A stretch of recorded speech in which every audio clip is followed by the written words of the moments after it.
Salut les gars. Anna, jeune violoniste talentueuse et élève brillante, vit avec sa mère et son beau-père, un homme violent et alcoolique. Un jour, alors qu'elle répète au violon, son beau-père entre dans la pièce, ivre, et s'assoit près d'elle. Sans prévenir, il commence à la toucher de manière déplacée. Anna s'interrompt aussitôt, figée par la peur et la douleur, signe silencieux que ce n'est pas la première fois. Elle tente de s'éloigner, mais il explose de colère, renverse des objets, insulte sa mère et exige de la reconnaissance. Dans un accès de violence, il la force à monter sur le lit, l'obligeant à se déshabiller. Anna résiste, mais il la frappe violemment. Dans un ultime geste de défense, elle le repousse de toutes ses forces. Il tombe en arrière, et une bouteille brisée lui transperce mortellement la gorge. Anna, choquée, perd connaissance. À son réveil, elle est arrêtée. Devant le tribunal, elle décrit avec courage les abus répétés qu'elle a subis, expliquant qu'elle n'a jamais voulu le tuer, seulement se défendre. Mais dans un retournement cruel, sa propre mère témoigne contre elle, niant tout abus et attribuant la blessure à un problème médical. Abandonnée et seule, Anna est condamnée à une peine de 4 à 9 ans dans un centre de détention pour mineurs à sécurité maximale. À son arrivée, Anna est brutalement traitée, forcée à se déshabiller, aspergée d'eau glacée, puis enfermée dans une cellule froide et isolée. Elle y rencontre Janie, une détenue calme et discrète, enfermée depuis 4 ans. Étonnée, Anna lui demande comment elle a pu survivre aussi longtemps dans un environnement aussi cruel. Le lendemain, en traversant les couloirs, Anna est accostée par Cody, chef d'un gang violent. Cody lui propose un choix, rejoindre le gang ou subir les conséquences. Anna refuse fermement, déterminée à rester en dehors des ennuis. Mais Cody la menace, affirmant que chaque choix a son prix. Au réfectoire, Anna s'assoit seule, mais le gang la provoque à nouveau. Cody renverse son plateau, lui montrant que la guerre est déclarée. Plus tard, alors qu'Anna nettoie un couloir, le gang l'attaque dans une pièce sans caméra. Cody la bête violemment, la prévient que toute dénonciation lui coûtera la vie. Anna, gravement blessée, est envoyée à la clinique. Lorsqu'un enquêteur lui demande ce qu'il s'est passé, elle dit ne rien avoir vu, terrorisée. Une infirmière, douce et bienveillante, tente de l'apaiser et lui suggère de parler au directeur Frank. Lors de leur rencontre, Frank consulte son dossier, d'un ton détaché, lui fait comprendre qu'elle n'a pas sa place ici. Il lui propose sa protection, mais à condition de lui accorder certaines faveurs. Dégoûtée, Anna le repousse et quitte le bureau, une fois de plus trahie et seule.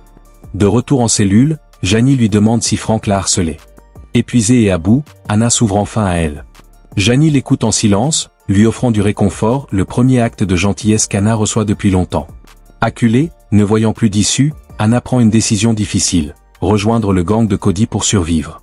Cody accepte, mais exige une preuve de loyauté. Anna devra attaquer un chef de gang rival, celui-là même qui l'a agressé, et faire en sorte que l'affrontement soit filmé comme preuve de son engagement et de l'agression. Un piège moral terrible dans un monde où la loi du plus fort règne et où la survie exige parfois de franchir l'impensable. À bout de force et n'ayant plus d'autre échappatoire, Anna se résout à affronter le chef de gang rival dans une violente bagarre. Animée par la rage, la peur, et un instinct de survie aiguisé par la douleur, elle se défend avec une force inattendue. Elle ne recule pas, riposte brutalement, et prouve à tous qu'elle n'est plus la proie fragile qu'elle était. Autour d'elle, les membres du gang regardent avec étonnement et respect, impressionnés par sa combativité.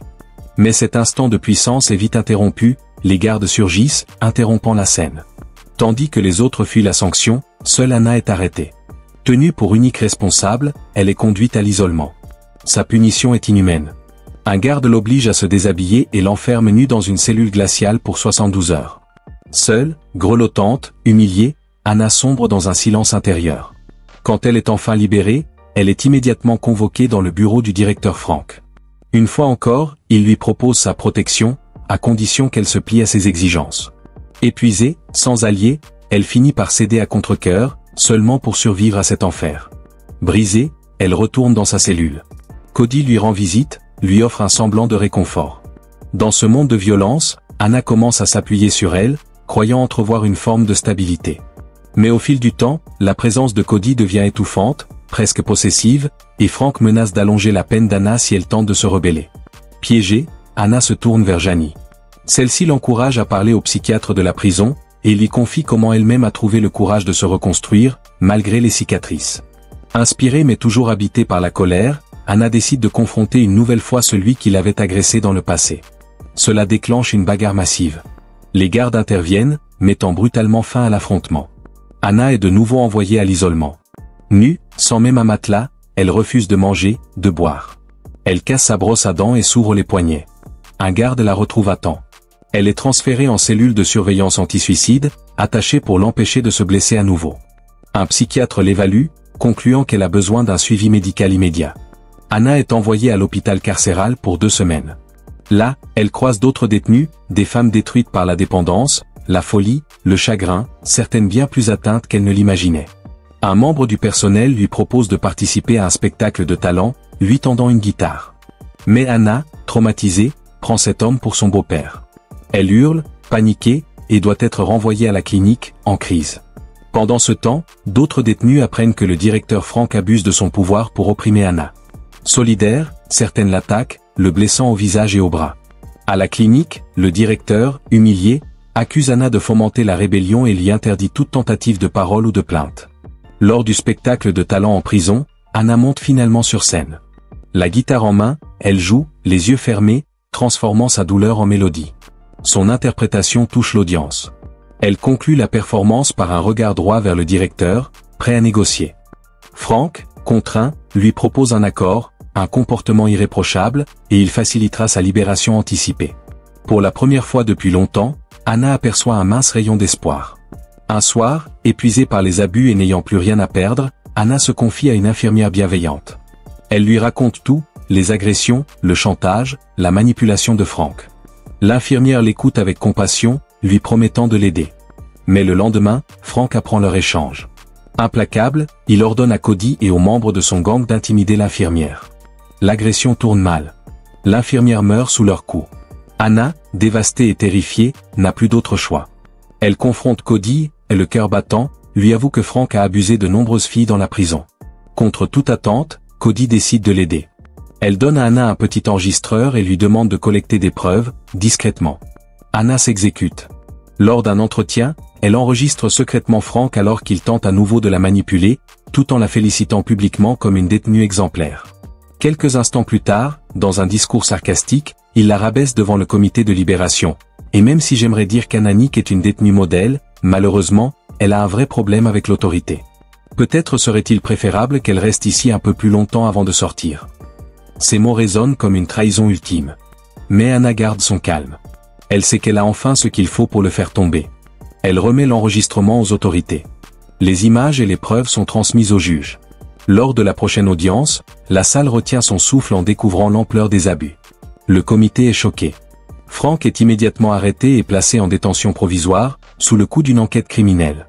Le juge se tourne alors vers Anna avec un mélange de respect et de honte. « Mademoiselle Nick, ce que vous avez fait aujourd'hui était extrêmement courageux. Au nom de l'État de Californie, nous vous présentons nos excuses. Une enquête complète sera menée. Justice sera rendue.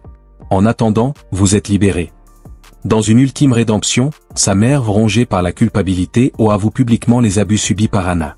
Elle l'accueille ensuite chez elle, tentant de reconstruire ce qui reste de leur relation brisée. Anna, déterminée à se reconstruire, postule pour une bourse dans un prestigieux programme de réadaptation musicale. Elle réussit brillamment les épreuves d'entrée. Sa maîtrise du violon, forgée dans la douleur et la solitude, bouleverse le jury. Très vite, elle devient une artiste reconnue à l'échelle mondiale, transformant son passé en une musique poignante, universelle. Le film se termine sur Anna, seule sur une grande scène, éclairée par une lumière chaude, le violon à la main. Son archet se lève. Le silence précède la première note. Un silence de paix. Un silence de justice. Merci d'avoir regardé. N'oubliez pas de liker, de vous abonner, et de nous retrouver pour la prochaine histoire vraie.